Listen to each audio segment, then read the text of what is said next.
Hi friends, welcome to my channel. Praise lord అందరికీ. అందరూ బాగున్నారైతే అనుకుంటున్నాను. ఈరోజు నా నా ఎక్స్పీరియన్స్ ఒకటి నేను మీతో షేర్ చేసుకోవాలి అనుకున్నాననమాట. అదేంటంటే, నేను నా ఛానల్ గురించి ఆలోచించుకుంటున్నాను. ఏంటి సబ్స్క్రైబర్స్ లేరు, వాచ్ అవర్ లేదు, వ్యూస్ లేవు, లైక్స్ లేవు అని చెప్పి ఆలోచించుకుంటున్నాను అనమాట.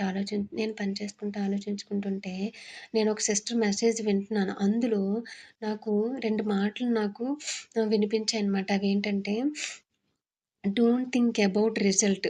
అలాగే ఇంకోటేంటంటే, if you keep doing what you doing you will getting what you getting అని చెప్పి 2 మాటలు కూడా నన్ను ఎంతగానో బలపరిచాయి. అలాగే ఇంకోటేంటంటే, నువ్వు విత్తనం వేయకుండా పంట గురించి ఎలా ఆలోచిస్తావు అని. అలాగే ముందు విత్తనం వెయ్యి, పంట ఇచ్చినవాడు దేవుడు అని నాకు వినిపించాయనమాట. అయితే అప్పుడు నేననుకున్నాను, నేను ఆపకూడదు. నాకున్న టైంలో నా బెస్ట్ నేను ట్రై చేయాలి. అలాగే బైబిల్‌లో దగ్గర మాటుంటుంది కదా! "నువ్వు చేయగలిగిన పని ఏదైనా సరే శక్తి వంచన లేకుండా చెయ్యాలి" అని. అప్పుడు ఈ మాటలు ఎంతగానో నన్ను బలపరిచాయి. అప్పుడు మళ్ళీ నేననుకున్నాను, నిజమే నేను ఏం ఆలోచిస్తున్నానో దేవునికి తెలుసు. ఇది ప్రాక్టికల్‌గా ఇప్పుడు బైబిల్‌లో కూడా ఉంటాయి. నువ్వు కూర్చుంటే, నువ్వు లేచుట ప్రతీది కూడా ఆయనకి తెలుసు అని చెప్పి. నిజమే, నా ఆలోచన కూడా ఆయనకి తెలుసు.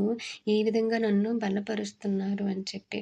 అని నేననుకున్నాను. దేవుడిని ఎంతగానో స్తుతించాను.